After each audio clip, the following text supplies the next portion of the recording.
Last अपने पास fourth colligative property है called osmotic pressure. Osmotic pressure देखिए, इसको रिप्रेजेंट करते हैं पाई से, ध्यान रखिएगा। ये मैथमेटिक्स का पाई नहीं है, इसका रिप्रेजेंटेशन है पाई। हाँ, पाई। इसमें कुछ टर्म्स हम लोग को पहले समझना होगा। सबसे पहला चीज कि ऑस्मोसिस किसको कहते हैं, ऑस्मोसिस। ठीक है, देखिए क्या होता है, कैसे होता है, थोड़ा ध्यान से। मान लीजिए जैसे एक कंटेनर है, ठीक है, एक कंटेनर है और इस कंटेनर को हम क्लोज रखे हुए हैं।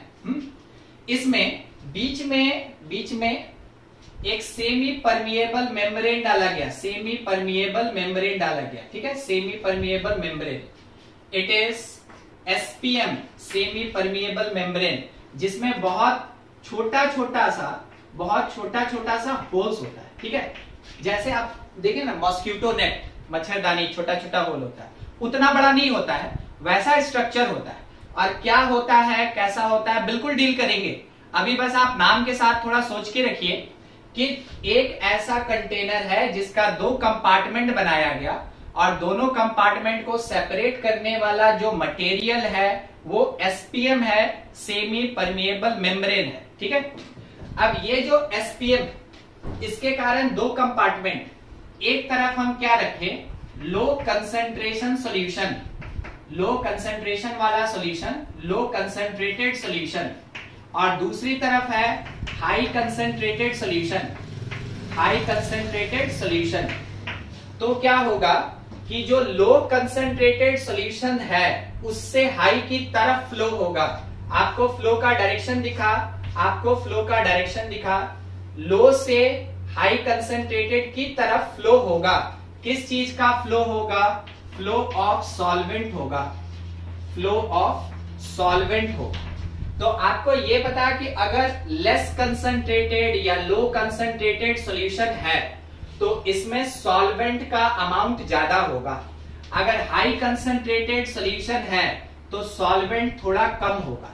तो वैसे केस में जो मोर सॉल्वेंट का केस है, मोर सॉल्वेंट से लेस सॉल्वेंट की तरफ फ्लो होता है through SPM, through semi permeable membrane. तो जब कभी भी सॉल्वेंट का फ्लो लो कंसंट्रेटेड से हाई कंसंट्रेटेड सॉल्यूशन की तरफ होता है through SPM, process called osmosis. तो ऑस्मोसिस क्या है, it is a phenomena, it is a phenomena of flow of solvent, of solvent, वो भी कौन से फॉर्म में, वेपर फॉर्म में। Flow of solvent through SPM from low concentrated to high concentrated, from low concentrated to high concentrated solution। तो osmosis क्या होता है, ऑस्मोसिस एक प्रोसेस है, ऑस्मोसिस एक प्रोसेस है जिसमें किसका फ्लो होता है, सॉल्वेंट का फ्लो होता है। कौन से फेज में फ्लो होता है, वेपर फेज में फ्लो होता है। किधर से किधर होता है, तो लो कंसंट्रेटेड से हाई कंसंट्रेटेड की तरफ होता है। आपको यह ध्यान रखना है, इसी को ऑस्मोसिस कहते हैं। मान लीजिए जैसे एक कंटेनर हम ऐसा लिए, ठीक है, और इसको हम क्लोज कर दिए ताकि बाहर नहीं निकले। बीच में हम एसपीएम डाल दी, बीच में हम एसपीएम लगा दिए, ऐसा एसपीएम लगा दी। ठीक है, अब उसके बाद इधर साइड में हम रखे प्योर वाटर एज सॉल्वेंट और इधर साइड में मेरे पास सॉल्यूशन है। कोई बताएगा किधर से किधर फ्लो होगा, सॉल्वेंट से सॉल्यूशन की तरफ, वाटर से सॉल्यूशन की तरफ। ये होगा मेरे फ्लो का डायरेक्शन। ठीक है, जबकि बीच में क्या लगा है, एसपीएम लगा है।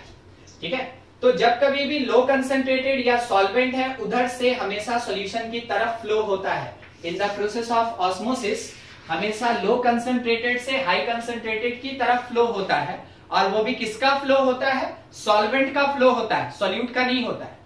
सॉल्वेंट का फ्लो होता है, कौन से फेज में फ्लो होता है, वेपर फेज में फ्लो होता है। आप थोड़ा डिस्कस कर ले हम लोग सेकंड पार्ट कि सेमी परमिएबल मेम्ब्रेन क्या है। सेमी परमिएबल मेम्ब्रेन ये क्या होता है, जिसको हम लोग एसपीएम कहते हैं। ठीक है, इसको हम लोग एसपीएम कहते हैं। ये क्या होता है, ये स्मॉल होल्स या टाइनी होल्स आप कह सकते हैं। टाइनी, ये वही है, ठीक है, टाइनी होल्स कंटेनिंग पार्चमेंट, ये होता है, ये पार्चमेंट लिखा है लास्ट में, ठीक है। तो मान लिया जैसे कि कोई भी एक सरफेस है जिसमें छोटा छोटा होल्स है, वो आर पार, ठीक है। आप समझ रहे हैं ना, जैसा हम बोले मॉस्किटो नेट में होता है होल्स दिखता है हम लोग को, बिल्कुल वैसे ही सोचिएगा। फिल्टर पेपर जो होता है, फिल्टर पेपर वो होता है, उसमें भी क्या छोटा छोटा होल्स होता है, जिससे क्या होता है कि सॉल्वेंट निकल जाता है, वाटर निकल जाता है, और उसमें जो इंप्योरिटीज है, सॉलिड इंप्योरिटीज, वो ऊपर ही रह जाता है। बिल्कुल वैसे ही काम करता है। मगर कौन है जो एसपीएम को पास कर पाएगा, ठीक है, कौन है जो एसपीएम को पास कर पाएगा? तो समझिएगा, only vapors can pass through SPM। केवल वेपर्स ही पास कर सकता है एसपीएम को। यानी कि कौन कौन है जो एसपीएम पास नहीं कर पाएगा? सॉलिड, सॉल्यूट, ठीक है, ये नहीं पास कर पाएगा। लिक्विड, सॉल्वेंट, ये नहीं पास कर पाएगा। तो जो भी मेरे पास सॉलिड, सॉल्यूट या लिक्विड, सॉल्वेंट है, ये कभी एसपीएम को पास कर नहीं पाता है। तो डज नॉट क्रॉस या does not passes through SPM, ठीक है, ये एसपीएम को पास नहीं कर पाता है। चलिए, यहां तक का बात हो गया एसपीएम का। अब एसपीएम क्या क्या हो सकता है, इसका कुछ examples of semi permeable membrane.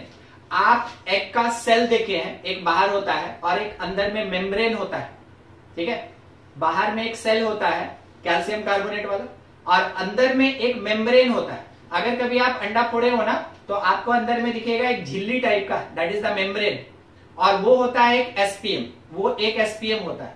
उसके बाद जो गोट का ब्लैडर होता है, बकरी का गोट का जो ब्लैडर होता है, वो भी एक एसपीएम की तरह बिहेव करता है। उसके बाद जो वॉल ऑफ लिविंग सेल होता है, मान लीजिए जैसे ये कोई एक लिविंग सेल है, ठीक है, हाँ, ये लिविंग सेल है, इसका जो बाहर वाला पार्ट होगा ये भी एसपीएम होता है। जैसे कैरेट, गाजर, जानते गाजर क्या होता है कि घर में लाके रखिएगा तो धीरे धीरे क्या होगा ना कि वो अपने वाटर का लॉस करता है, वो अपने वाटर का लॉस करता है। और आप देखिएगा बहुत फ्रेश आप लेके आए हैं, मगर वो कैसा हो जाता है, थोड़ा सा पिलपिला टाइप का हो जाता है।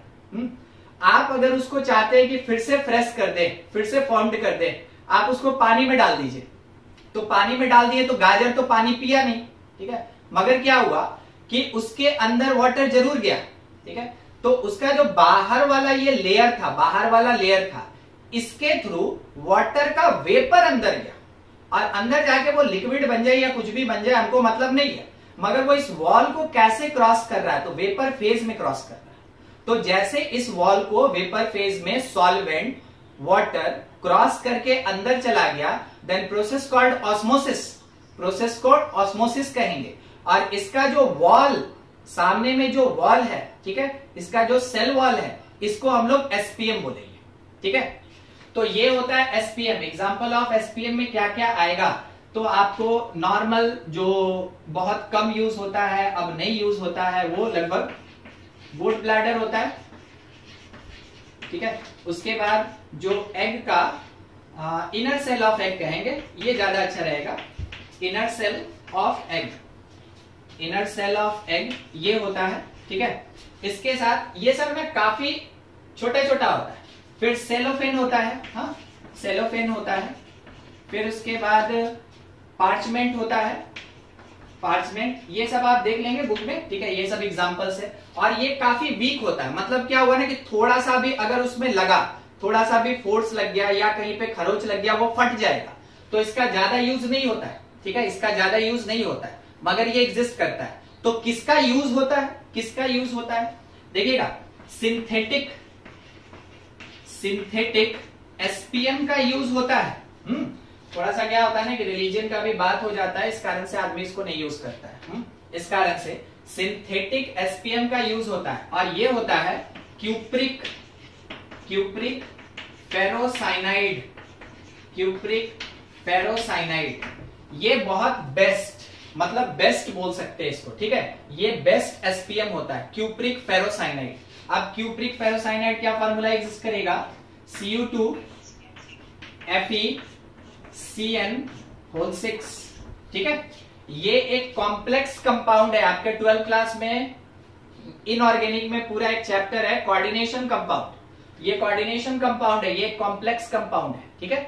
तो ये जो क्यूप्रिक फेरोसाइनाइड होता है ये बहुत अच्छा सिंथेटिक एसपीएम होता है और इसी का बेसिकली इंडस्ट्रियल यूज होता रहता है, ठीक है। Cu2 FeCN6 is cupric ferrocyanide is best SPM।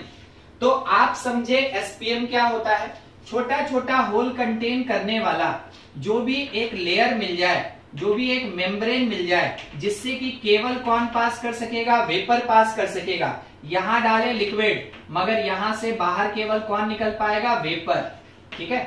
तो अगर वेपर क्रॉस करता है तो जो आपके पास वो पार्चमेंट है, मेम्ब्रेन है, उसी को हम क्या बोलते हैं, एसपीएम कहते हैं। ये सब छोटा छोटा टर्म है जो ऑस्मोटिक प्रेशर से रिलेटेड होता है। पहला डिस्कशन किए कि ऑस्मोसिस क्या है, तो इट इज द प्रोसेस या phenomenon of flow of solvent through SPM from low concentrated to high concentrated. Solvent का फ्लो है लो से हाई की तरफ होगा, किसके, एसपीएम से। एसपीएम को क्रॉस कौन कर सकता है, वेपर कर सकता है, खत्म। दूसरा, एसपीएम कहते किसको है, तो टाइनी होल्स कंटेन करने वाला जो भी पार्चमेंट या फिर मेम्ब्रेन होता है उसको हम लोग एसपीएम कहते हैं, जिससे कौन पास कर सकेगा, केवल वेपर पास कर सकेगा। सॉलिड सोल्यूट है या लिक्विड सॉल्वेंट है उसको क्रॉस नहीं कर सकता है, ठीक है। उसके बाद क्या क्या एग्जांपल्स होता है, ये हो गया जो लिविंग थिंग्स से मिल रहा, और ये हो गया जो सिंथेटिक एसपीएम होता है। नोट कर ले आप, इसका स्क्रीनशॉट ले ले, फिर आगे बढ़े, थ्योरेटिकल है।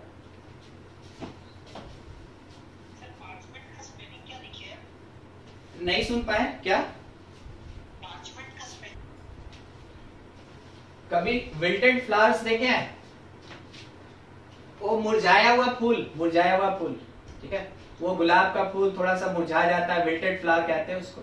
उसको अगर हम लोग पानी में रख देते हैं, उसका बस जो डंटी होता है, ठीक है, तना होता है, उसको अगर हम लोग पानी में रख देते हैं तो लगभग है ना 2-3 घंटे बाद वो काफी अच्छा से है ना, मतलब फैल जाता है, ठीक है, ग्लो कर जाता है, ब्लॉसम हो जाता है, ठीक है, बन जाता है, फिर से रिवाइव कर लेता है, फ्रेश हो जाता है, ठीक है।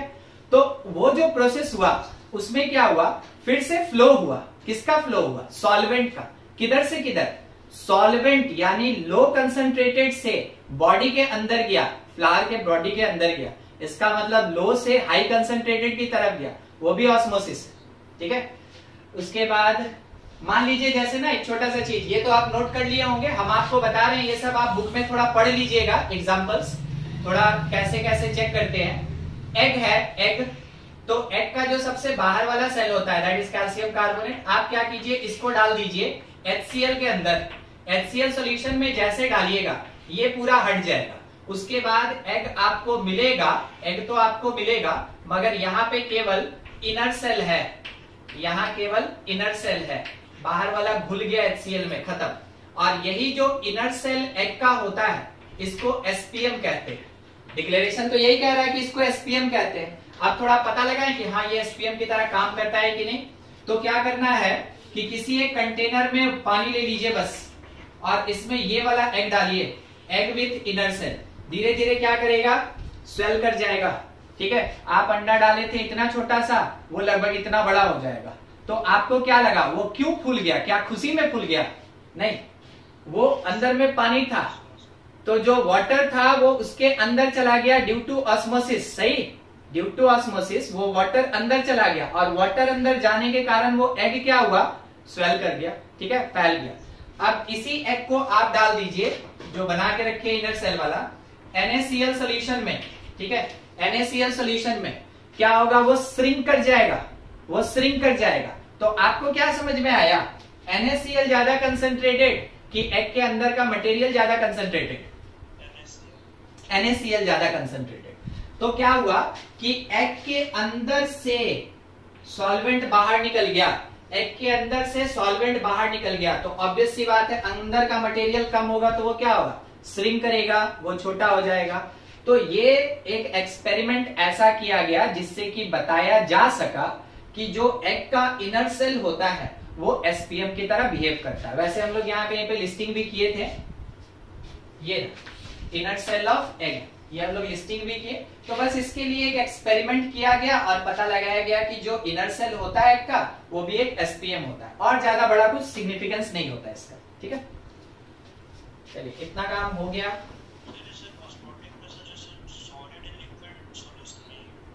ये वाला ना, हाँ हाँ हाँ, ये उसी में होता है, ये उसी में। अभी हम लोग जितना पढ़ रहे हैं ना, आप देखे होंगे राउल्ट्स लॉ के बाद हम लोग अभी जितना भी पढ़ रहे हैं ये कॉलिगेटिव प्रॉपर्टीज, वो सब केवल उसी पे एप्लीकेबल हो रहा है ना, सॉलिड इन लिक्विड, है ना। हाँ, सारा हम लोग उसी पे एप्लीकेबिलिटी पढ़ रहे हैं, सॉलिड इन लिक्विड। और सॉलिड भी कैसा, नॉन वोलाटाइल है, और लिक्विड मेरे पास वोलाटाइल है। ठीक है, उसी पे डिस्कस करें। देखिए अब थोड़ा इस बात को ऐसे समझेंगे, ऑस्मोसिस देख लिए, एसपीएम देख लिए, अब थोड़ा ऐसे देखिएगा फिर से। कंटेनर है जैसा था, यहां पे मेरे पास एसपीएम लगा हुआ है, एसपीएम, इट इज एसपीएम। यहां पे लो कंसंट्रेटेड है, हाँ, और यहाँ हाई कंसंट्रेटेड है। समझिएगा दोनों सॉल्यूशन ही लो और हाई। तो मेरा फ्लो, सॉल्वेंट का फ्लो किधर से किधर होगा, लो से हाई की तरफ होगा। It is the direction of flow of solvent, it is the direction of flow of solvent. अब हम क्या किए कि पता नहीं चला कि क्यों ये फ्लो करता है, ये पता ही नहीं चल पा रहा है कि क्यों ये फ्लो करता है।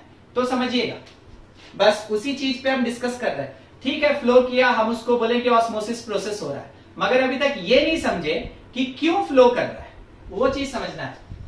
अगर यहां पे लो कंसंट्रेटेड है तो कोई सोच के बताइएगा वेपर प्रेशर लो होगा कि हाई होगा, बोलिए। वेपर प्रेशर हाई होगा, इधर साइड में high vapour pressure, high vapour pressure होगा। यहां पे हाईली कंसंट्रेटेड सॉल्यूशन है, हाई का मतलब हाईली कंसंट्रेटेड सॉल्यूशन का बात कर रहे हैं, लो का मतलब लो कंसंट्रेटेड सॉल्यूशन का बात कर रहे हैं। ठीक है, अच्छा, अगर हाईली कंसंट्रेटेड सॉल्यूशन है तो ऑब्वियस सी बात है इधर साइड का वेपर प्रेशर कैसा होगा, लो होगा, लो वेपर प्रेशर। आप समझे इस बात को, किसी को डाउट है तो पूछ ले, यही मेरे पास एक कॉज है जो कि आंसर देगा कि क्यों ऑस्मोसिस होता है। देख, इधर साइड में वेपर प्रेशर ज्यादा, इधर साइड में वेपर प्रेशर कम हो गया, तो दबाव जिसको कहते हैं प्रेशर, ठीक है, वो किधर साइड में ज्यादा है, जिधर लो कंसंट्रेटेड है। किसका प्रेशर बढ़ गया, वेपर्स का। किसका प्रेशर बढ़ गया, वेपर्स का। तो अकॉर्डिंग टू ली चैटेलियर, अगर किसी साइड का इफेक्ट बढ़ गया तो वो किधर की तरफ मूव करता है, लो, लो की तरफ। तो हाई से लो, हाई से लो, किसका मूवमेंट, वेपर का। इसी कारण से सॉल्वेंट अपने वेपर फेज में पार्चमेंट या एसपीएम को पास करके लो कंसंट्रेटेड सॉल्यूशन से हाईली कंसंट्रेटेड सॉल्यूशन की तरफ जाता है। क्या आपको समझ में आया क्यों होता है ऑस्मोसिस? ये हम आपको समझा दिए कि ऑस्मोसिस का कॉज क्या है। आपको थोड़ा बुक से खोल के इसको पढ़ लेना है ताकि आप उसका नोट्स बना ले। अब हम इतना लंबा लिखाएंगे नहीं ना, या लिखेंगे नहीं, तो हम आपको समझा दिए कैसे होता है। अब आपका काम है कि इसका क्या कॉज है, ऑस्मोसिस का क्या कॉज है, इसको थोड़ा अपने से बना के लिख लीजिए। या नहीं समझ में आता है कि स्टेटमेंट कैसे बनेगा तो बुक से देख के लिख लीजिए, मगर जो चीज समझाए हैं वो थोड़ा बढ़िया से समझिएगा कि ऑस्मोसिस का कॉज क्या है। कि लो कंसंट्रेटेड सॉल्यूशन की तरफ हाई वेपर प्रेशर होता है, हाई कंसंट्रेटेड सॉल्यूशन की तरफ लो वेपर प्रेशर होता है। तो क्योंकि वेपर प्रेशर इंक्रीज करने के कारण ये अपने प्रेशर को डिक्रीज करना चाहता है, इसीलिए लो कंसंट्रेटेड से हाई कंसंट्रेटेड की तरफ सॉल्वेंट का फ्लो होता है इन वेपर फॉर्म। यही इसका कॉज है, ठीक है, यही इसका कॉज है। तो हम यहाँ पे एक दो पॉइंट लिख दें, एक दो पॉइंट हम लिख दें इससे रिलेटेड कि flow of solvent from high vapour pressure to low vapour pressure, ऐसा होता है। ठीक है, दूसरा बात कि जो लेस कंसंट्रेटेड है, less concentrated solution produce more vapour pressure, more vapour pressure, ठीक है। तो अब इसका उल्टा आप समझ गए, अगर मोर कंसंट्रेटेड सॉल्यूशन होगा तो वो क्या करेगा, लेस वेपर प्रेशर प्रोड्यूस करेगा। बस यही चीज यहाँ पे हम लोग बात कर रहे थे, ठीक है। और यही रिस्पॉन्सिबल होता है ऑस्मोसिस प्रोसेस के लिए। तो अभी हम लोग डील कर रहे थे कौन से बात पे, कॉज क्या होता है, कॉज ऑफ ऑस्मोसिस, ठीक है, उसका क्या कारण है। अब नेक्स्ट हम डील कर रहे हैं ऑस्मोटिक प्रेशर पे। अब देखिए आया ये ऑस्मोटिक प्रेशर, क्या होता है ऑस्मोटिक प्रेशर।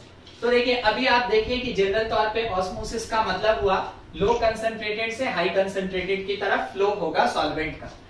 अगर हम एक्सटर्नल प्रेशर लगा दें, एक्सटर्नल प्रेशर लगा दें तो हम चाहें तो इस प्रोसेस को रोक भी सकते हैं। अगर एक्सटर्नल प्रेशर लगा दें तो हम चाहें तो इस प्रोसेस को रोक भी सकते हैं। आप क्या सजेशन दीजिएगा, लो कंसंट्रेटेड की तरफ हम प्रेशर लगाएं, एक्सटर्नल प्रेशर लगा रहे हैं, कि हाई कंसंट्रेटेड की तरफ लगाएं, हाई की तरफ। जिधर लो वेपर प्रेशर है उधर ही ना प्रेशर लगाइएगा, नहीं समझे। जिधर वेपर प्रेशर कम है आप एक्सटर्नल प्रेशर उधर ही लगाइएगा, जो कम है उसमें प्रेशर बढ़ा सकते हैं। तो जिधर कम वेपर प्रेशर है उधर प्रेशर लगाएंगे, मतलब हाईली कंसंट्रेटेड सॉल्यूशन में, हाईली कंसंट्रेटेड सॉल्यूशन पे हम लोग एक्सटर्नल प्रेशर लगाएंगे। तो जब हम हाईली कंसंट्रेटेड सॉल्यूशन पे एक्सटर्नल प्रेशर लगा के इस ऑस्मोसिस प्रोसेस को रोकते हैं तो वही एक्सटर्नल प्रेशर ऑस्मोटिक प्रेशर कहलाता है, ठीक है। तो ये ऑस्मोटिक प्रेशर क्या है, it is external pressure, it is external pressure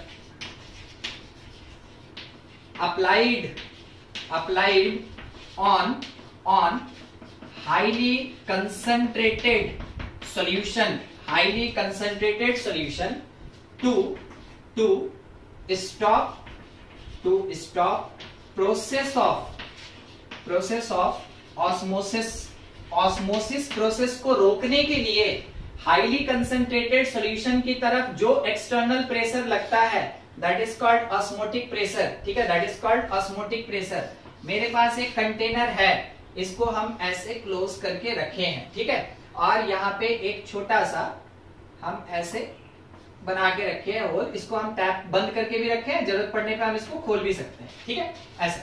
यहाँ पे बीच में मेरे पास एसपीएम है, यहाँ मेरे पास सॉल्वेंट है, ठीक है, और इधर साइड में मेरे पास सॉल्यूशन है। तो हमको क्या करना होगा कि इधर साइड का सॉल्वेंट के तरफ का वेपर प्रेशर ज्यादा होगा, सॉल्यूशन के तरफ वेपर प्रेशर कम होगा, ये देखे हैं। तो हमको क्या करना होगा कि ऑस्मोसिस प्रोसेस रोकने के लिए सॉल्यूशन की तरफ हमको प्रेशर लगाना पड़ेगा, ठीक है। इधर हमको एक्सटर्नल प्रेशर पी एक्सटर्नल, ठीक है, पी एक्सटर्नल लगाना होगा। और जब हम पी एक्सटर्नल लगा के ऑस्मोसिस प्रोसेस रोक देंगे, ठीक है, ऑस्मोसिस स्टॉप्ड, अगर ऑस्मोसिस रुक गया तो जो मेरा पी एक्सटर्नल लगा, जितना लगा, that is called osmotic pressure, that is called osmotic pressure, उसको ऑस्मोटिक प्रेशर कहते हैं, ठीक है। तो ऑस्मोटिक प्रेशर क्या होता है, it is the amount of external pressure applied on highly concentrated solution to stop the process of osmosis, ठीक है। ऑस्मोसिस प्रोसेस को रोकने के लिए हाईली कंसंट्रेटेड सॉल्यूशन पे जितना एक्सटर्नल प्रेशर लगाए उसको हम लोग ऑस्मोटिक प्रेशर कहते हैं। किससे रिप्रेजेंट करते हैं, ये तो बात हम लोग पहले ही कर चुके थे, पाई से। चलिए ठीक है, इतना बात आया। अब क्योंकि यहाँ पे ऑस्मोटिक प्रेशर है, ठीक है, और ये लिक्विड का प्रेशर है कि सॉलिड का प्रेशर है या वेपर का प्रेशर है, वेपर का प्रेशर मतलब गैसेस स्टेट का प्रेशर है। तो क्यों नहीं हम यहाँ पे जो गैस लॉ पढ़े थे, पीवी इक्वल्स टू एनआरटी पढ़े थे, बस वही लगा दे, ठीक है, क्यों नहीं हम उसी को लगा दे। अब सवाल यही रह गया ना कि ऑस्मोटिक जो प्रेशर होता है वो तो कुछ एक रिक्वायर्ड अमाउंट होता है, तो बस इस P को हमको किससे चेंज करना होता है, पाई से। देखिए सिंपल सा रिलेशन है इसका, पाई भी that is equals to NRT, pi into भी that is equals to NRT, सबका अपना अपना मीनिंग। पाई ऑस्मोटिक प्रेशर ठीक है।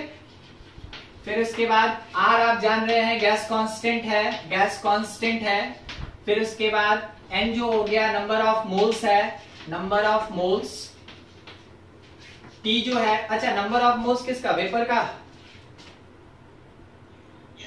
हाँ, नंबर ऑफ मोल्स किसका, वेपर का। अच्छा टी टी टी टी यहाँ पे टेम्परेचर हो गया in kelvin, must be in kelvin, उसके अलावा किसी पे काम नहीं देगा। और वी तो है मेरे पास वॉल्यूम, ठीक है, सबका अपना मीनिंग। चलिए इसके बाद बस हम इसको रिड्यूस कर रहे हैं थोड़ा सा। अगर हम चाहें तो हमको ये पता है कि जो पाई भी होता है ये एनआरटी होता है। थोड़ा अरेंजमेंट करें तो पाई को n by V R T लिख सकते हैं।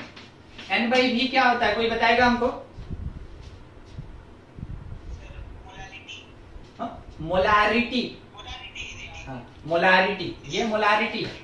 तो pi that is equals to, उस मोलारिटी को कंसंट्रेशन सी से दिखाएंगे तो हम लिख सकते हैं CRT, pi that is equals to CRT. जबकि मेरे पास वेयर सी कौन, it is n by V, मतलब कौन, मोलारिटी।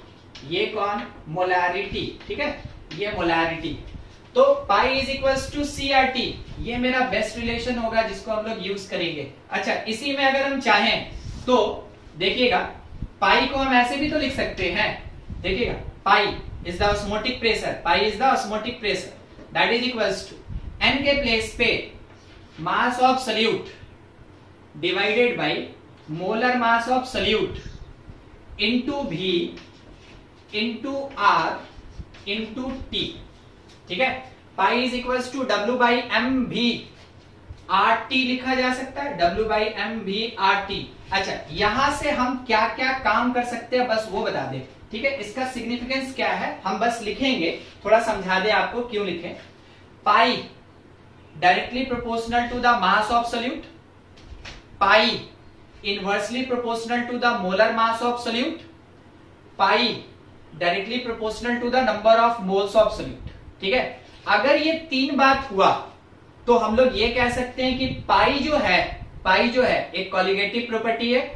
बस वही हमको स्टेटमेंट बताना था कि ऑस्मोटिक प्रेशर एक टाइप का कॉलिगेटिव प्रॉपर्टी है। वो कैसे प्रूव हुआ, pi proportional to number of moles, pi proportional to mass of solute, pi inversely proportional to molar mass of solute. इस कारण से पाई कौन, एक ऑस्मोटिक प्रेशर, और ऑस्मोटिक प्रेशर कौन, ये एक कॉलिगेटिव प्रॉपर्टी, ठीक है। नोट करें आप इसको, फिर आगे बढ़ा जाए। कुछ डाउट किसी का, कोई कुछ बोल रहे हैं?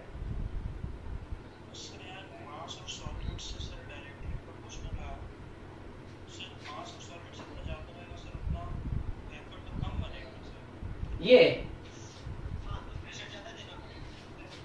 हाँ तो ठीक है ना, मतलब देखिए क्या बोला गया ना, अभी आप ठीक बोले। हाँ? अगर हम लोग सॉल्यूट का मास अगर हम लोग ज्यादा ले लिए, तो सॉल्यूट का मास अगर हम ज्यादा लेंगे तो मेरा सॉल्यूशन और ज्यादा हाईली कंसंट्रेटेड होगा, है ना। अच्छा ठीक है, अभी सही समझे, ठीक। पिछले क्लास भी बोले थे कि थ्योरेटिकल डिस्क्रिप्शन थोड़ा ज्यादा रहेगा, ठीक है। थ्योरेटिकली आपको सोचना होगा, और मैथमेटिकल कैलकुलेशन जो न्यूमेरिकल्स होता है वो सिंपल सा इस पे बनेगा, ठीक है। Pi equals to C R. अब देखिए अगर हम लोग से ये बोला गया कि आप शो करके दिखाइए ये जो कॉलिगेटिव प्रॉपर्टी है, ये जो ऑस्मोटिक प्रेशर है, ये कॉलिगेटिव है कि नहीं, ठीक है। तो osmotic pressure is colligative property, ये हमको दिखाना है, ठीक है। पहला चीज हम लोग ये लिखेंगे, since pi is equals to n by V R T होता है, ठीक है। हम लोग ये लिखेंगे since pi is equals to W by M V R T होता है। ये दो फॉर्मूला जो मेरे काम का, ठीक है, ये दो फॉर्मूला जो मेरे काम का, और इसी के बेसिस पे आपका न्यूमेरिकल्स बनेगा, ठीक है। हम लोग ये कह सकते हैं कि pi is directly proportional to number of moles of solute. फिर से आपको एक बार रिपीट करके हम समझा दें, ये क्वेश्चन आपसे पूछा जाता है कि शो करके दिखाइए कि ऑस्मोटिक प्रेशर या फिर एलिवेशन इन बॉइलिंग पॉइंट या डिप्रेशन इन फ्रीजिंग पॉइंट या relative lowering in vapour pressure वो कॉलिगेटिव प्रॉपर्टी होता है। इसलिए आपको ये चीज जरूर याद रखना होगा कि कैसे किया जाता है। तो pi proportional to number of moles of solute और pi inversely proportional to molar mass, inversely proportional to molar mass of solute. जब कभी भी ये दो काम होगा इसी के बेसिस पे आप कह सकते हैं कि पाई एक कॉलिगेटिव प्रॉपर्टी है। बस इतना ही शो करना होता है, ठीक है, इतना ही शो करना होता है। अच्छा, दूसरा एक चीज, ऑस्मोटिक प्रेशर तो मिल गया हमको पाई से रिलेटेड। अब थोड़ा इसी ऑस्मोटिक प्रेशर से रिलेटेड एक चीज समझिएगा। टर्म आता है आइसोटोनिक सॉल्यूशन। आइसोटोनिक सॉल्यूशन, इसका मीनिंग क्या हुआ ना कि osmotic pressure remains same, osmotic pressure remains same और इक्वल, ठीक है, रिमेन्स सेम और इक्वल। मतलब कि हम फर्स्ट सॉल्यूशन तो इसके लिए पाई 1 is the osmotic pressure. Second solution लिए तो सेकेंड सॉल्यूशन का भी जो ऑस्मोटिक प्रेशर था वो पाई 2 था। अगर पाई 1 पाई 2 बराबर हो जाए, अगर पाई 1 पाई 2 बराबर हो जाए, यानी दो डिफरेंट सॉल्यूशन का ऑस्मोटिक प्रेशर अगर बराबर हो जाए तो सॉल्यूशंस को कहते हैं आइसोटोनिक सॉल्यूशन, ठीक है। ऐसे केस में देन सॉल्यूशन आर आइसोटोनिक, तब सॉल्यूशन आइसोटोनिक सॉल्यूशन कहलाता है, ठीक है। अब अगला पॉइंट देखिएगा, अगला पॉइंट है मेरे पास हाइपरटोनिक सॉल्यूशन, ठीक है। तो आप ये कह सकते हैं कि इफ एनी सॉल्यूशन कंटेन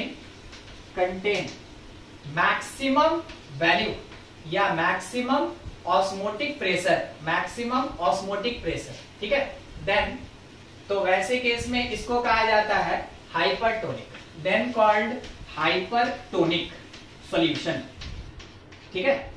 अगला भी एक चीज समझ ही लीजिए, फिर उसके बाद आगे बढ़े हम। फोर्थ नंबर होता है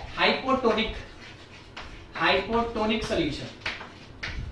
सब कॉलिगेटिव प्रॉपर्टी ऑस्मोटिक प्रेशर से रिलेटेड है, ठीक है, और सब उसी पे चल रहा है, हाइपोटोनिक। इसका मीनिंग क्या हो गया? Solution with least osmotic pressure, जिसका ऑस्मोटिक प्रेशर सबसे कम होगा उसको हाइपोटोनिक कहते हैं, ठीक है। अब ये सब का कहीं भी आपको यूज वैसा नहीं पड़ेगा, ठीक है, न्यूमेरिकल्स में, बस ये थ्योरेटिकल पार्ट है, छोटा छोटा चीज है, याद रखिएगा। मान लीजिए जैसे ऐसा अज्यूम कर लीजिए कि एग्जांपल के लिए लेके चल रहे हैं, ठीक है, एग्जांपल के लिए कि मेरे पास एक सॉल्यूशन S1 था, ठीक है, और इसके लिए जो ऑस्मोटिक प्रेशर पाई 1 था that is equals to 2 atm, मान लीजिए ऐसा कुछ है, ठीक है, दिया है। एक सॉल्यूशन S2 था और इसके लिए ऑस्मोटिक प्रेशर पाई 2 जो था that is equals to 1.5 atm। एक थर्ड सॉल्यूशन S3 है जिसका ऑस्मोटिक प्रेशर पाई 3 है, इट इज 1 atm, ठीक। और एक चौथा एक और सॉल्यूशन था जिसका ऑस्मोटिक प्रेशर पाई 4 है, वो है मेरे पास 1.5 atm, ठीक है। पहला काम आपका काम आइसोटोनिक कौन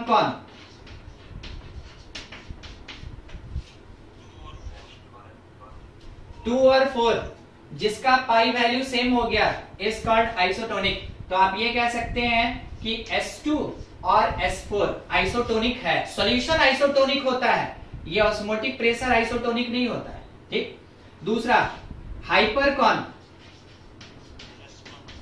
हाइपरटोनिक जो मैक्सिमम है, यानी S1। तीसरा हाइपोटोनिक मतलब लीस्ट, यानी वो कौन? S3। हाइपोटोनिक वो सॉल्यूशन होता है जिसका ऑस्मोटिक प्रेशर सबसे कम होता है।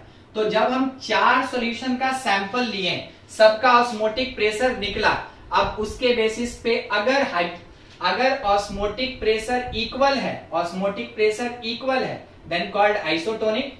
अगर मैक्सिमम ऑस्मोटिक प्रेशर है कॉल्ड हाइपरटोनिक। अगर मिनिमम या लीस्ट ऑस्मोटिक प्रेशर है देन कॉल्ड हाइपोटोनिक। ठीक है, ये चीज था। देखिए इसमें से नोट कीजिए, इसको खत्म कीजिए, आगे बढ़े। कुछ डाउट किसी का? अब हम लोग डिस्कस करने जा रहे हैं एबनॉर्मल मोलर मास और इसके साथ में एबनॉर्मल कॉलिगेटिव प्रॉपर्टी, इस पे अभी डिस्कशन करेंगे। पिछले क्लास में उत्कर्ष हमसे एक क्वेश्चन पूछा था, वो BaOH वाला, तो उस समय हम आपको बताए थे वेंट ऑफ फैक्टर एग्जिस्ट करता है। अगर डिसोसिएशन एसोसिएशन हुआ तो उस टाइम में वेंट ऑफ फैक्टर के बिना हम सॉल्व नहीं कर सकते। ठीक है, तो क्या होता है वेंट ऑफ फैक्टर, वही सब अभी डील करेंगे। पहला डिस्कशन मेरा एबनॉर्मल मोलर मास पे है। ठीक है, एबनॉर्मल मोलर मास पे फर्स्ट हम लेके चल रहे हैं dissociation, abnormal molar mass due to dissociation of molecule. तो ऑब्वियस सी बात है, इसमें कौन आएगा? इसमें इलेक्ट्रोलाइट आएगा। इलेक्ट्रोलाइट मींस एसिड हो गया, बेस हो गया, सॉल्ट हो गया, वही आएगा डिसोसिएशन। तो देखिए क्या यूज होता है और कैसे होता है, थोड़ा समझिएगा। मान लीजिए जैसे सिंपल सा हम NaCl सॉल्यूशन लिए, तो ये अंदर जाके टूटेगा कैसे? Na+ और Cl- में। ये अंदर कैसे टूटेगा? Na+ और Cl- में। हम अपने सॉल्यूशन में डाले थे 5 मोल्स ऑफ NaCl हम डाले थे। वो अंदर गया, जाके टूट गया, तो 5 मोल्स Na+ का होगा और 5 मोल्स Cl- का होगा।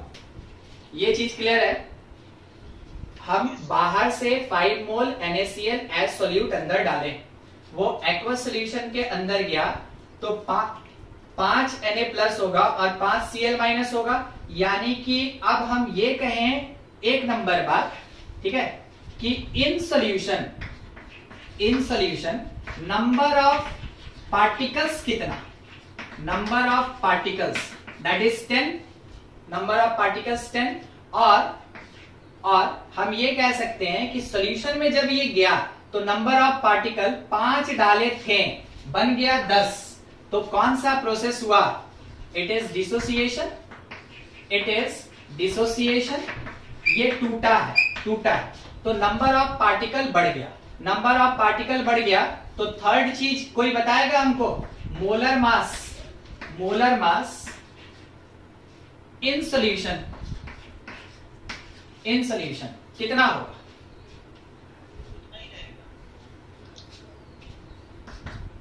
दैट इज इक्वल्स टू, होगा कितना? ये 23 और ये कितना? 35.5, कुल मिला के कितना होता है?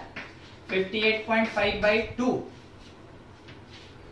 मोलर मास इन सॉल्यूशन कितना हो जाएगा? 58.5/2 हो जाएगा। ठीक है, ये आफ्टर डिसोसिएशन, क्योंकि सॉल्यूशन में गया और वो टूट गया, ये आफ्टर डिसोसिएशन।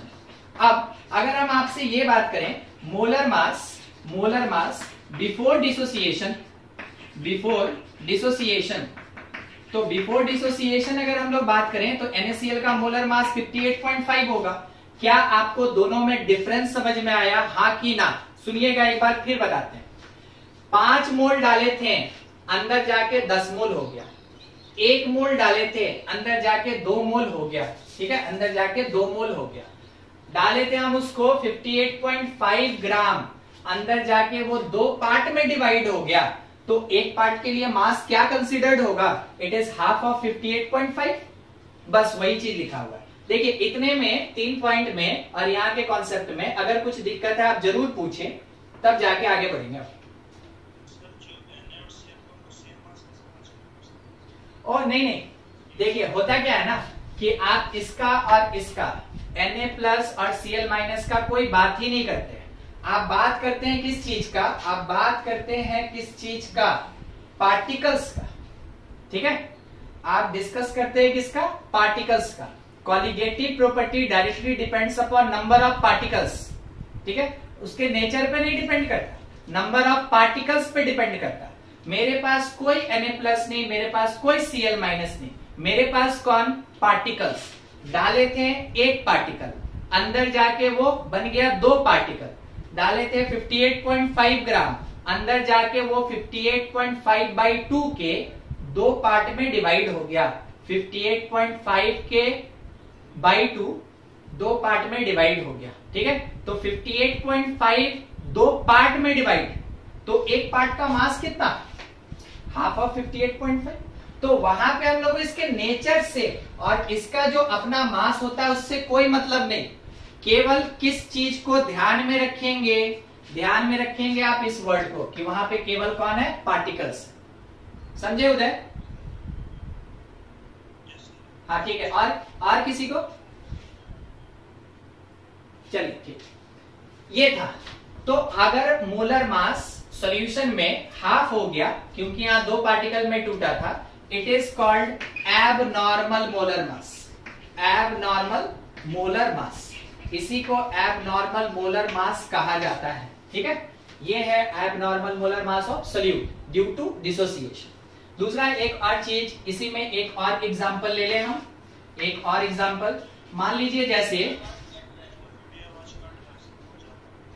क्या हो रहा है, देखिए नेक्स्ट ले रहे हैं BaOH होल 2, BaOH होल 2 टूटेगा कैसे, तो Ba+2 में और 2OH माइनस में, 2OH माइनस में। कोई हमको बताएगा इसमें कि molar mass, abnormal molar mass,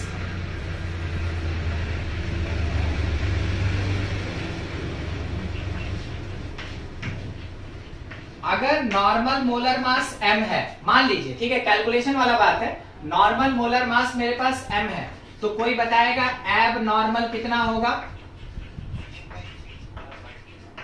by 3 हो जाएगा, m/3 हो जाएगा, क्योंकि एक पार्टिकल सॉल्यूशन में जाके 3 पार्टिकल में टूट रहा है। इस कारण से एब नॉर्मल आफ्टर डिसोसिएशन जो मोलर मास होगा, तो एक पार्टिकल का एवरेज कैलकुलेट करेंगे, m/3 हो जाएगा। ये कॉन्सेप्ट होता है डिसोसिएशन का। अब एसोसिएशन का समझिएगा, जब आप इसको समझ जाएंगे तब जाके फिर आगे बोला जाएगा। Second, association. एसोसिएशन का कॉन्सेप्ट, आप एसिटिक एसिड जानते हैं क्या होता है, क्या? हाँ। आप ये जानते हैं वो CH3COOH होता है, ठीक है। अब थोड़ा सा सोचिएगा, अगर हम इसको वाटर में डालें तो इसका डिसोसिएशन होगा, अगर इसको हम वाटर में डालें डिसोसिएशन होगा, अगर इसको हम अमोनिया में डालें, ठीक है, अगर अमोनिया में डालें तो इसका क्या होगा, एसोसिएशन होगा, ठीक है, इसका एसोसिएशन। अमोनिया या बेंजीन में डालें, ये एसोसिएशन होगा, ठीक है। तो बेंजीन का बात कर रहे हैं, in benzene solution it get associated, ये क्या होता है, एसोसिएट होता है। तो एसोसिएट होके होगा क्या, अगर हम 2 पार्टिकल डाले हैं ना, ये इधर साइड से एक पार्टिकल बनेगा, ध्यान से CH3COH होल 2 हो जाएगा।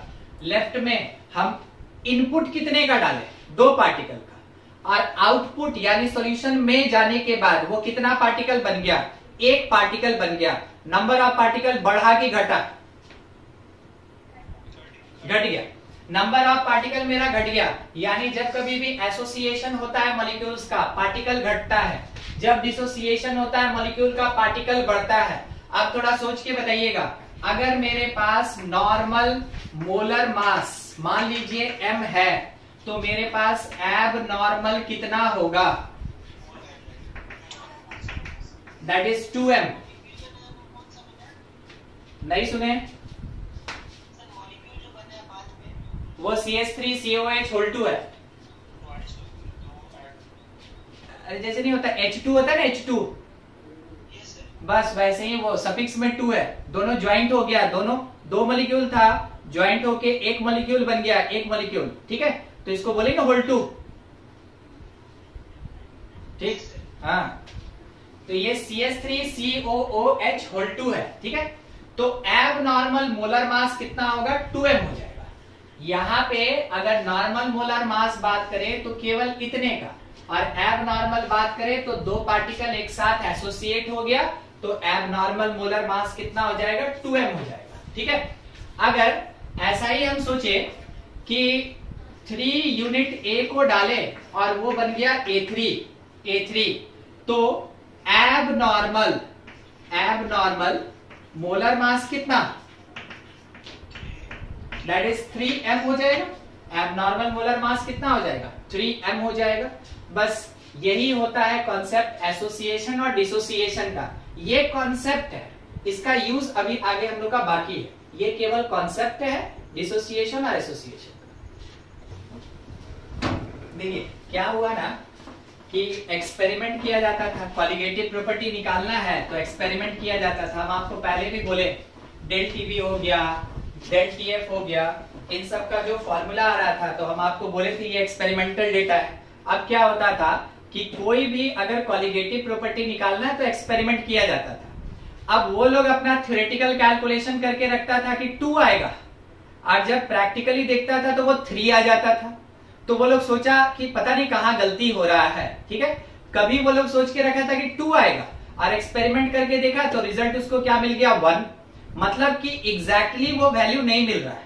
तो वो लोग थोड़ा सा है ना डेटा को अलग अलग करना स्टार्ट किया।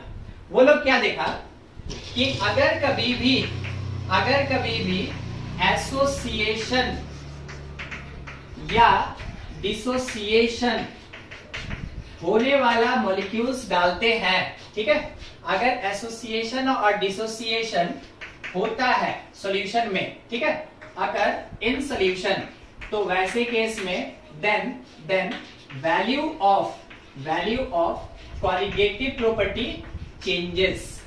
वैसे केस में कॉलिगेटिव प्रॉपर्टी का वैल्यू चेंज करता है, ठीक है। और जहां पे एसोसिएशन डिसोसिएशन नहीं होता है वहां जितना थ्योरेटिकली कैलकुलेट किए प्रैक्टिकली भी वही वैल्यू मिलता था। जितना थ्योरेटिकल कैलकुलेशन था उतना ही प्रैक्टिकल वैल्यू आता था, तो वो तो दिक्कत का बात नहीं था। मगर जहां सेम नहीं आता था वहां के लिए लोग को दिक्कत हुआ। तो वो लोग क्या देखा डेटा से कि एसोसिएशन डिसोसिएशन जिसमें होता है उसी में कॉलिगेटिव प्रॉपर्टी का वैल्यू चेंज करता है। तो वेंट ऑफ आए और अपना एक फैक्टर प्रोवाइड किए, ठीक है, एक ऐसा नंबर, एक ऐसा नोटेशन दे दिए वेंट ऑफ, जिसके बेसिस पे कैलकुलेशन आसान हो गया।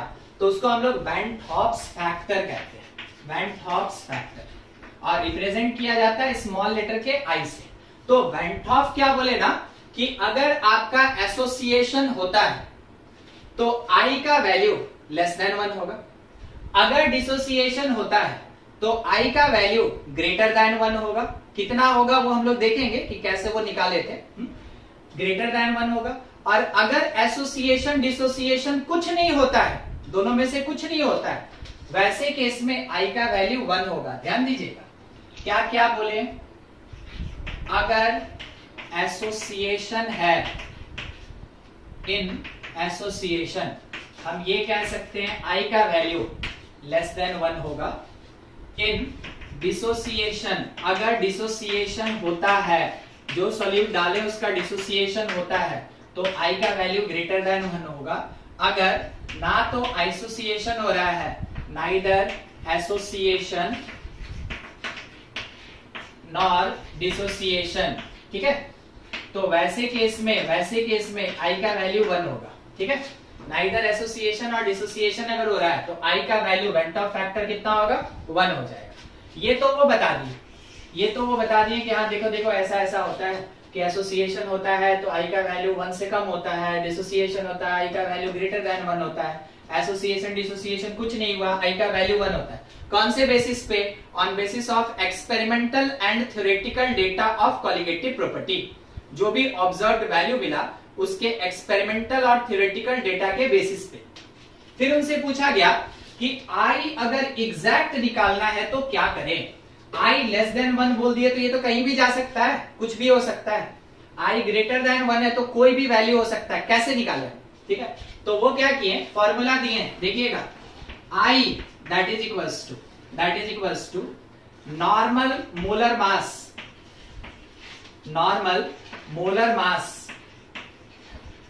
By abnormal molar mass. इससे निकालिए बाई एबनॉर्मल मोलर मास, इससे निकालिए एक। दूसरा आप ये कर सकते हैं कि जो ऑब्जर्व कॉलिगेटिव प्रॉपर्टी है बाय थ्योरेटिकल कॉलिगेटिव प्रॉपर्टी का value of observed colligative property by value of theoretical colligative property, इसको डिवाइड कीजिए, आई मिल जाएगा आपको। या फिर आप ये कर सकते हैं कि नंबर ऑफ पार्टिकल्स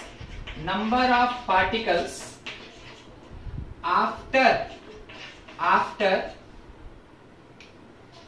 एसोसिएशन और डिसोसिएशन, डिवीजन में नंबर ऑफ पार्टिकल्स, तो नंबर ऑफ पार्टिकल्स में नंबर ऑफ मोल्स भी ले सकते हैं, number of particles before association और डिसोसिएशन। ठीक है, देखिए ये 3 चीज दे दी है, आप जहां से निकालना है मैंने वहां से निकाल लीजिए। मतलब आप समझ रहे हैं मेरे कहने का मतलब, आपके क्वेश्चन में जो भी डेटा दिया है आप उसको यूज करके आई का वैल्यू निकाल लीजिए। हाँ, अभी एक और तरीका देखेंगे आई निकालने का, देखिएगा। नॉर्मल मोलर मास में एब नॉर्मल से डिवाइड कीजिए, आई निकल जाएगा। अगर कॉलिगेटिव प्रॉपर्टीज दिया है कि एक्सपेरिमेंटल क्या है थ्योरेटिकल क्या है, तो एक्सपेरिमेंटल में थ्योरेटिकल से डिवाइड कीजिए, आई निकल जाएगा। अगर हमको नंबर ऑफ मोल्स या नंबर ऑफ पार्टिकल या मास पता है हमको, तो नंबर ऑफ पार्टिकल्स आफ्टर और नंबर ऑफ पार्टिकल बिफोर का जो रेशियो होगा वो आई देगा। तो वेंट ऑफ फैक्टर निकालने का ये तरीका है ड्यूरिंग एसोसिएशन और डिसोसिएशन। ठीक है, इसको याद रखेंगे, इसके बेसिस पे क्वेश्चंस आता है, ये काम का चीज है, बहुत काम का चीज है। ठीक है, पूरे कॉलिगेटिव प्रॉपर्टी में बहुत काम का चीज है ये वेंट ऑफ फैक्टर। अब देखिएगा यहाँ पे मान लीजिए जैसे कि हम कैलकुलेशन करने जा रहे हैं और अल्फा मेरे पास एक चीज है डिग्री, आप इसको जानते हैं डिग्री ऑफ डिसोसिएशन? नहीं जानते? अच्छा कोई बात नहीं जानते, कोई बात नहीं। आप आयनिक इक्विलिब्रियम पढ़े हैं? हाँ, अब अल्फा नहीं, अब सीधा सी अल्फा आ गया जैसे चैप्टर का नाम लिए तो। ठीक है, तो जो हम लोग आयनिक इक्विलिब्रियम पढ़े हैं उस जगह पे ये अल्फा यूज होता है और वही अल्फा यहां भी यूज हो रहा है डिग्री ऑफ डिसोसिएशन, या जरूरत पड़ा तो एसोसिएशन के लिए भी यूज करेंगे। ठीक ना, ये डिग्री है, ये डिग्री है। देखिए कैसे कैसे कैलकुलेशन होगा, क्या क्या आएगा देखते चलिएगा। सबसे पहला चीज मान लीजिए अगर मेरे पास NaCl है तो ये टूटा Na प्लस और इसके साथ Cl माइनस में, तो हम लोग ये जानते हैं ना कि ये 100% डिसोसिएट होता है। NaCl काफी स्ट्रॉन्ग इलेक्ट्रोलाइट है, ये 100% डिसोसिएट होता है। मान लीजिए 100 नहीं हुआ, ठीक है, मान लीजिए तो ये 1 था, स्टार्टिंग में 1 था, जो दिया रहेगा आप लेके चलेंगे। ये 0 और 0 था क्योंकि हम एक मोल का बात कर रहे हैं। उसके बाद इसका अल्फा यूनिट डिसोसिएट हुआ, जैसे जैसे 30% अगर डिसोसिएट होता है तो अल्फा क्या लिखते हैं? 30% अगर डिसोसिएट हुआ अल्फा क्या लिखते हैं, क्या बोले? अच्छा ठीक है, फिर से हम यहां लिख के पूछते हैं। ठीक है, अगर 30% डिसोसिएशन हुआ तो अल्फा क्या होगा?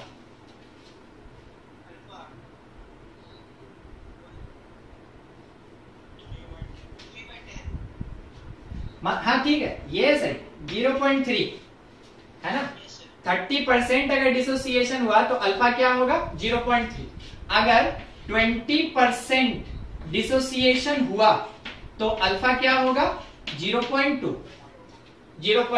बस यही अल्फा होता है, यही फ्रैक्शन। तो मान लीजिए अगर यहाँ पे अल्फा यूनिट टूट गया तो ये बचा कितना? 1 माइनस अल्फा। ये फॉर्म कितना होगा? अल्फा। ये कितना फॉर्म होगा? अल्फा। ठीक है, वैसे केस में टोटल नंबर ऑफ पार्टिकल्स हम क्या लिखेंगे? अच्छा हम इसको छोड़ दे रहे हैं, मान ले रहे हैं, अगर किसी को जरूरत होगा आप लिख लीजिएगा। अगर हम यहां से टोटल मोल्स निकालें, टोटल मोल्स, तो that is equals to 1 minus alpha plus alpha plus alpha, कुल मिला के 1 प्लस अल्फा, कुल मिला के कितना? 1 plus alpha. It is the value of I. देखे ये कैसे कैलकुलेट किए? डिसोसिएशन एसोसिएशन का अगर रेशियो दिया है, परसेंटेज दिया है हम लोग को, तो वैसे केस में आई कैलकुलेट करने के लिए हम क्या करेंगे? 1 plus alpha that is equals to i. For NaCl। अब NaCl मतलब क्या, हर एक कंपाउंड का अलग अलग होगा? नहीं, NaCl मतलब AB टाइप, NaCl मतलब AB टाइप, जिसमें कैटायन 1 यूनिट, एनायन 1 यूनिट। ठीक है, ये हुआ। सोच के बताइएगा, अगर हम यहां पे ले लें MgCl2, मान लीजिए MgCl2, तो ये टूटेगा कैसे? Mg2 प्लस और 2Cl माइनस में टूटेगा। ठीक है, ये स्टार्टिंग में 1 था, ये 0 0 था, बाद में क्या हुआ, ये 1 माइनस अल्फा हो गया, ये मेरे पास अल्फा आ गया, और ये क्या हुआ, 2 अल्फा आ गया। तो कोई बताएगा टोटल नंबर ऑफ मोल्स आई क्या होगा? ऐड करें?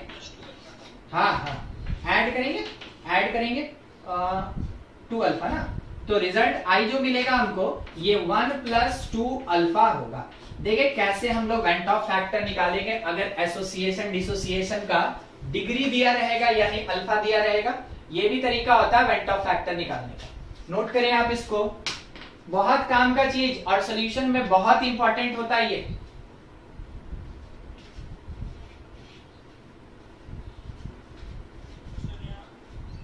बोलिए बोलिए।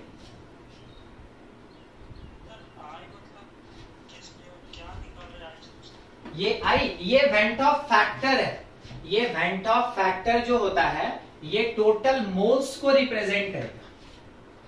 ठीक है, वेंट ऑफ फैक्टर जो है वो क्या है कि कैलकुलेशन है कि क्यों मेरा थ्योरेटिकल डेटा और प्रैक्टिकल डेटा चेंज कर जाता है जब मेरे सॉल्यूशन में एसोसिएशन या डिसोसिएशन होता है।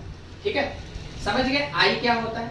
अब आई जो है वो कॉलिगेटिव प्रॉपर्टी पे डिपेंड करेगा या कॉलिगेटिव प्रॉपर्टी को सपोर्ट करेगा, रिलेटेड है with the colligative property. Support करे, डिपेंड करे, रिलेटेड है कॉलिगेटिव प्रॉपर्टी से। अब colligative property depends upon number of particle, colligative property depends upon number of particle. By the way, number of particle मेरा calculated 1 था, मगर वहां पे वो टूट के 2 हो गया, तो ये जो 1 से 2 का चेंज हुआ, इसको बैलेंस करने के लिए जो फैक्टर होगा, नंबर ऑफ मोल्स में चेंज का जो फैक्टर होगा, that is the went Hoff factor. ये आई कौन है? Went Hoff factor. और वो रिप्रेजेंट बार बार किसको करेगा? Total moles. एक मिनट खत्म कर ले। वो रिप्रेजेंट करेगा total moles after dissociation, after dissociation या एसोसिएशन। अब समझे क्या बोल रहे थे अभी उमंग? हम उसको वहीं छोड़ दे रहे हैं। ठीक है, वो तो मेरे पास क्या था, डिसोसिएशन वाला। अब थर्ड हम लेके चल रहे हैं, आप खुद से डिसाइड कीजिएगा हम एसोसिएशन लिए कि डिसोसिएशन। मान लीजिए जैसे यहां पे मेरे पास था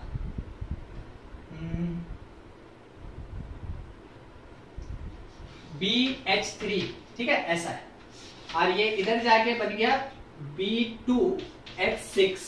तो आपको ऐसा नहीं लग रहा है कि ये 2 मोल था? बताइए एसोसिएशन के डिसोसिएशन? एसोसिएशन। यहाँ पे क्या हो रहा है? एसोसिएशन हो रहा है, यहाँ पे एसोसिएशन हो रहा है। ये आपको खुद से डिसाइड करना है, ठीक है। अब इसके साथ में स्टार्टिंग में हम कितना लेके चले? तो 1 यूनिट लेके चले, मान लीजिए 1 यूनिट लेके चले, ठीक है। और इधर साइड में ये कितना था? 0 था। थोड़ी देर बाद ये 1 माइनस अगर अल्फा हो गया, कोई बताएगा यहाँ क्या आएगा? कितना? बाई 2 ना, कैलकुलेशन में वीक। 2BH3 का अल्फा, 2BH3 का अल्फा, 2 पार्टिकल का अल्फा, तो एक पार्टिकल का कितना? अल्फा बाई 2, एक पार्टिकल का अल्फा बाई 2। अरे नहीं समझ रहे हैं, देखिए अगर 1 माइनस 2 अल्फा लिखेंगे तो 2BH3 का 2 अल्फा, तो एक पार्टिकल का कितना? अल्फा, एक पार्टिकल का अल्फा। अगर हम बोले कि ना ये 1 माइनस अल्फा है, तो आप बोलिएगा देखिए सर यहाँ जो आप लिखे ना उसका ये हाफ कर दीजिए, हमको तो यही समझ में आएगा। बस वही अल्फा रखिए, 2 अल्फा रखिए, 3 अल्फा रखिए, कुछ भी, क्योंकि 2 पार्टिकल मिलके एक पार्टिकल बनाया, तो अल्फा जो भी यहाँ पे आप सब्ट्रैक्ट करेंगे उसका हाफ यहाँ पे अपीयर होगा, हाफ अपीयर होगा। अब इसके बेसिस पे, ऊपर वाला को नहीं, इसके बेसिस पे टोटल मोल्स मीन्स आई क्या होगा? टोटल मोल्स मीन्स आई क्या होगा? 1 minus alpha plus alpha by 2, यानी 1 minus alpha by 2, 1 minus alpha by 2। हम आपको जो दिखाना चाहते हैं अब उस पर ध्यान दिलवा दें। देखिए डिसोसिएशन हुआ, 1 लेके चले थे, 1 प्लस अल्फा बढ़ा कि घटा?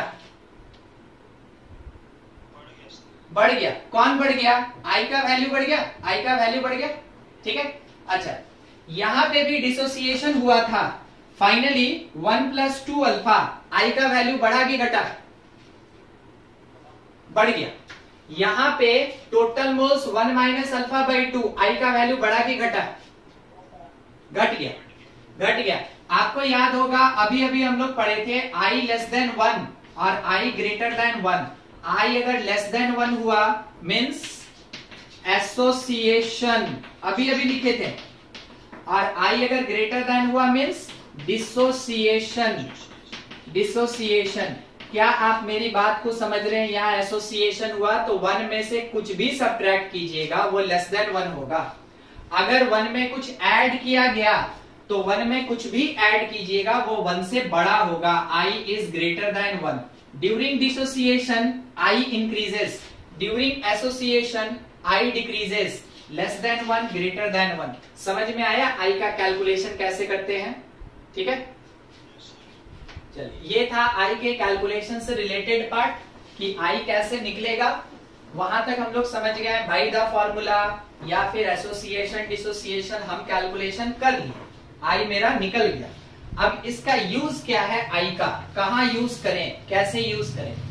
तो छोटा सा, ज्यादा बड़ा है नहीं, colligative properties, colligative properties with association और डिसोसिएशन, विथ एसोसिएशन और डिसोसिएशन। जब एसोसिएशन या डिसोसिएशन होता है तब कॉलिगेटिव प्रॉपर्टी कैसे कैलकुलेट करेंगे? 4 चीज पढ़े थे। पहला था relative lowering in vapour pressure, उसमें क्या पढ़े थे कि जो P0A minus PS by P0A होगा that is equals to the mole fraction of solute B, ये पढ़े थे हम लोग। ठीक है, अच्छा आप हमको बताइएगा लेफ्ट वाला मेरा कॉलिगेटिव है ना, लेफ्ट वाला कॉलिगेटिव है कि राइट वाला? लेफ्ट वाला है। तो हमको क्या करना है ना कि कॉलिगेटिव को डिफाइन करेगा I, तो I into mole fraction of B करना है। दूसरा elevation in boiling point, elevation in boiling point, उसमें तो जो डेल टीबी होता है, जो डेल टीबी होता है यही होता है elevation in boiling point, that is equals to, हम लोग क्या पढ़े थे, केबी इंटू मोलालिटी।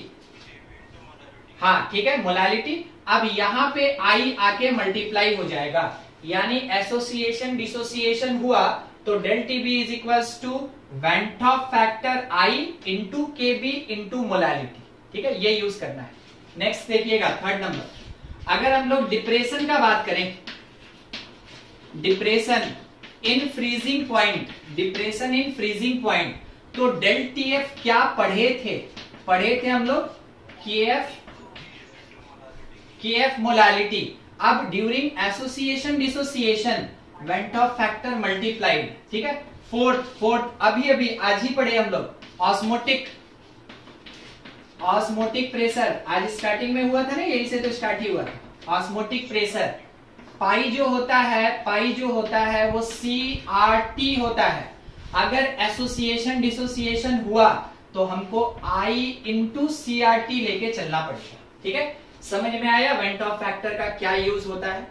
जब भी एसोसिएशन या डिसोसिएशन होगा तो कॉलिगेटिव प्रॉपर्टी निकालने अगर आपको बोला गया तो आप बिना वेंट ऑफ फैक्टर I लगाए कोई भी कॉलिगेटिव प्रॉपर्टी मत निकालिएगा, नहीं तो गलती हो जाएगा। ठीक है, किसी को कुछ पूछना है इसमें? वो वाटर होता है, वो एक्चुअली में रिवर्स ऑस्मोसिस किया हुआ मिनरल वाटर होता है, और रिवर्स ऑस्मोसिस पढ़े ना, बस उसी का रिवर्स प्रोसेस।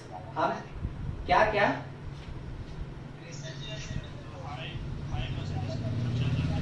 हाँ, ज्यादा कंसंट्रेटेड से कम कंसंट्रेटेड की तरफ आएगा। आप देखे होंगे जो ये जो नहीं फिल्टर मशीन होता है घर में, प्यूरिफायर मशीन लगाया जाता है पानी वाला, उसमें आप गंदा पानी डाले और नल से डाले तो गंदे पानी डाले होंगे, अब ऐसा थोड़ी ना मिट्टी उट्टी घोल के डाल दीजिएगा। नल से डालें तो वो गंदा ही पानी है। आप उसको डालें, गंदा पानी मतलब क्या हुआ, हाईली कंसंट्रेटेड है और वो आपको प्योर करके देता है, मतलब वो आपको लो कंसंट्रेटेड करके देता है। तो हाई से सॉल्वेंट निकाल के लो में डालना, हाई से सॉल्वेंट निकालना, that is the process of reverse osmosis. ठीक है, वो रिवर्स ऑस्मोसिस होता है। ये सब छोटा छोटा थ्योरेटिकल चीज है, आप जरूर बुक पढ़ें। ठीक है, और क्योंकि ऑस्मोसिस से रिलेटेड थ्योरेटिकल पार्ट है, उसमें एक बार्कले का एक्सपेरिमेंट भी है, आप जरूर उसको पढ़ लें। ठीक है, ऑस्मोसिस में ही मिलेगा। तो ऑस्मोसिस के लिए खास करके हम आपको सजेस्ट कर रहे हैं, बार बार जब से पढ़ा रहे हैं तब से बोल रहे हैं, आप बुक जरूर पढ़ लीजिएगा, रीड कर लीजिएगा, क्योंकि लंबा लंबा थ्योरेटिकल पार्ट होता है जो उतना हम यहाँ नहीं लिख सकते। ठीक है, पढ़ लीजिएगा, नहीं समझ में आएगा हमसे पूछ लीजिएगा। थोड़ा क्वेश्चन पे बढ़े। देखिए क्वेश्चन क्या लिखा है, एक at 300 Kelvin 5% ग्लूकोज, बोलिए एसोसिएशन होगा कि डिसोसिएशन होगा कि कुछ नहीं? हाँ, ग्लूकोज में कुछ नहीं होगा, neither association not dissociation. KCL में क्या होगा, डिसोसिएशन होगा। तो कह रहा है सॉल्यूशन आर आइसोटोनिक। क्या समझे थे आइसोटोनिक का मतलब? हाँ ठीक है, आगे ये बोला गया calculate degree of dissociation, calculate degree of dissociation of KCL, of KCL. ठीक है, percentage given in mass by volume. ये जो परसेंटेज दिया ना, क्वेश्चन ये बता दिया कि जो परसेंटेज है, जो परसेंटेज दिया, percentage given in mass by volume. ठीक है, ये मास बाय वॉल्यूम में दिया। आप इसका मीनिंग थोड़ा सा समझ ले कि हाँ क्या क्या दिया। 5% ग्लूकोज, ठीक है, 5% ग्लूकोज। आप क्या समझे ना, कोशिश कीजिए अपने से लिखने का। ठीक है, अपने से लिखने का 5%। दूसरा अपने पास है 1.1% केसीएल। आप क्या समझे, क्या डेटा मिला वो लिखिए। ठीक है, चलिए इतना काम कर लिया। नहीं आ रहा है अभी, साफ साफ आ रहा है? हाँ ठीक। क्या बोले 5% ग्लूकोज मतलब 5 ग्राम C6H12O6 इन ग्लूकोज, इन कितना 100 ml सॉल्यूशन, एक्वा सॉल्यूशन ही है। अच्छा 1.1% KCl, इसका मीनिंग क्या हो गया कि KCl का जो मास होगा, KCl का मास होगा 1.1 ग्राम, और इसके साथ जो मास ऑफ सॉल्यूशन होगा, जो वॉल्यूम ऑफ सॉल्यूशन है, not mass, volume of solution होगा, that is equals to 100 ml। ये हमको मिल गया। अब हम लोग से पूछा किस चीज के बारे में, आइसोटोनिक। आइसोटोनिक बोल रहा है। आइसोटोनिक मतलब आप क्या समझे? ठीक है, सॉल्यूशंस आर आइसोटोनिक। इसका मतलब हमको ये समझ में आया है ना कि जो ऑस्मोटिक प्रेशर होगा ग्लूकोज का, that is equals to the osmotic pressure of KCl। हाँ कि ना? हाँ ठीक है। इधर साइड में पाई जो होता है वो CRT होगा, टेम्परेचर सेम T रह गया, R सेम होगा, C चेंज करेगा तो C1 कहते हैं। इधर साइड में क्योंकि एसोसिएशन डिसोसिएशन हो रहा है तो ICRT सही है KCl के लिए, KCl के लिए। ठीक है, क्योंकि डिसोसिएशन हो रहा है ना, इसलिए I लगाना होगा, और यहाँ कुछ नहीं हो रहा है तो I नहीं लगाएंगे। ठीक है, नहीं लगाएंगे। अच्छा यहाँ पे C जो है ये C2 होगा, बाकी सेम, ये और ये कट गया, ये और ये कट गया। तो कह सकते हैं कि जो C कंसंट्रेशन ऑफ ग्लूकोज है C6H12O6, that is I time the concentration of KCl, I time the concentration of KCl। आप इसको यूज करके I ही तो निकालने बोला ना, कैलकुलेट डिग्री ऑफ डिसोसिएशन, नहीं, डिग्री ऑफ डिसोसिएशन मतलब अल्फा निकालना है, यहां से आई निकाल ले, is equals to C by C. ठीक, तो मोल्स कितना होगा, यहाँ डेटा है अपने पास, है ना? हाँ, मास बाई वॉल्यूम दिया है, तो डायरेक्ट सी ले लेंगे, यही ना? हाँ, डायरेक्ट सी ले लेंगे। ठीक है, ठीक, एकदम से। तो हम लोग के पास मास बाई वॉल्यूम में है, तो ये 5 और डिवीजन में नीचे केसीएल आया 1.1, तो ये हम लोग को वैल्यू कितना मिल गया, लगभग 5/1.1, अप्रोक्सीमेटली कितना होगा, ये 4 होगा ना, तो 44 हो जाएगा। ठीक है, 44 बच गया कितना अपने पास, 6 में 5 होगा 4.5, इतना ही रखते हैं। आई का वैल्यू लगभग 4.5। अब केसीएल जो था, केसीएल ये टूटा कैसे, तो के प्लस और सीएल माइनस में, लाइक NaCl, तो हमको ये पता ना कि आई जो होगा ये 1 प्लस अल्फा होगा, हाँ कि ना?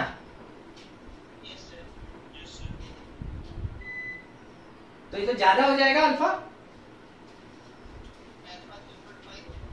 हाँ, अल्फा 3.5। कौन सा क्वेश्चन हम दिए थे, क्या था, 305%।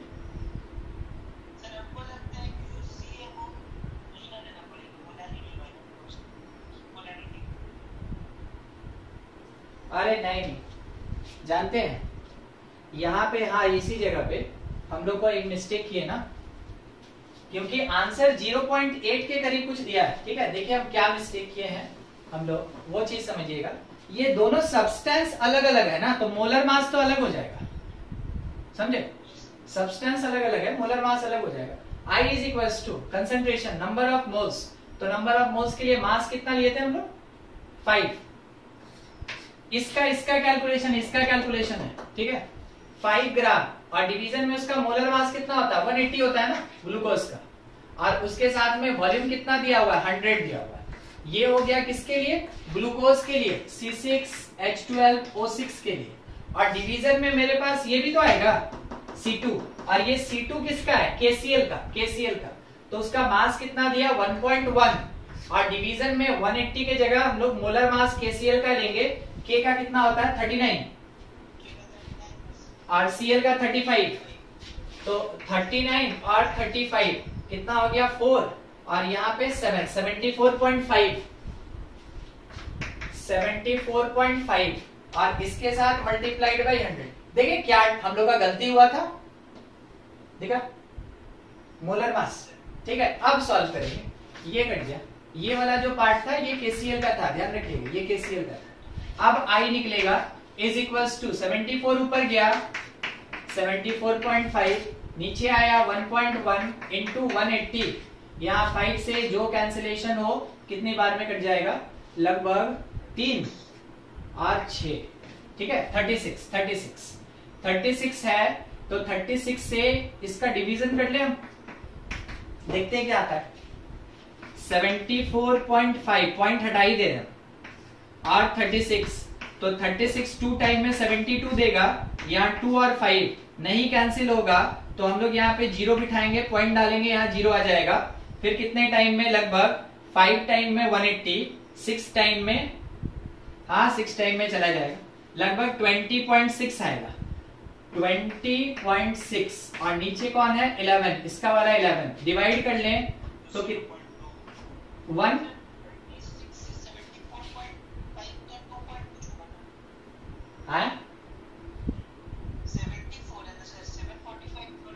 और नहीं, जानते हम क्या किए, हम क्या किए ना कि यहाँ का पॉइंट काट दिए, हाँ तब नहीं ये 11 हो गया। ठीक है, ऐसा, तो ये 11 का 1 बच गया कितना, 9 ना, हाँ वही, ये 1 आया, तो यहाँ पे 11 बच गया 9, और फिर उसके बाद एक पॉइंट डाल देंगे हम लोग, फिर लगभग 8 टाइम में 8, तो 88 आया, यहाँ बच गया कितना 8, इस प्लेस पे कैंसिल हो गया, फिर 0 लगभग 7, तो 1.87। ठीक है, तो दिया ये, जैसे ये पार्ट मिलेगा हम लोग को। अब KCl के केस में K प्लस और Cl माइनस, तो जो I का वैल्यू था हम लोग देख चुके, इसलिए डायरेक्ट लिख रहे हैं 1 प्लस अल्फा, जैसे NaCl का था। और ये 1.87, तो यहां से अल्फा का वैल्यू कितना आएगा, दैट इज 0.87, ये निकालना। अल्फा कभी 1 से बड़ा हो ही नहीं सकता है। अगर 1 से बड़ा आ रहा है मतलब आपका कहीं गलती है, आप चेक करें। अल्फा कभी 1 से बड़ा हो ही नहीं सकता है, ठीक है। देख लीजिए, इसमें कहीं कुछ डाउट है तो पूछ लें आप।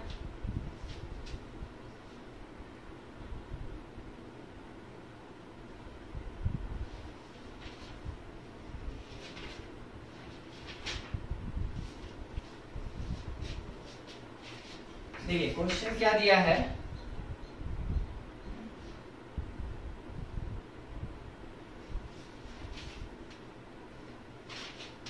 the degree of dissociation of CaNO3 whole 2 in a dilute solution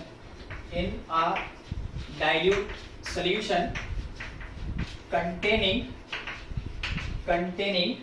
7 gram of salt per 100 gram of water is 70%. If vapor pressure of water at 100 degree centigrade is 760 mm of Hg. Calculate vapor pressure of solution. Vapour pressure of solution क्या होगा ये निकालना है। क्या आपको question पढ़ के पता चला क्या लगाएंगे? हाँ बिल्कुल, relative lowering in vapour pressure ही लगाएंगे। तो relative lowering in vapour pressure का फॉर्मूला कितना, P0 minus PS by P0, ठीक है, that is equals to association की डिसोसिएशन या कुछ नहीं।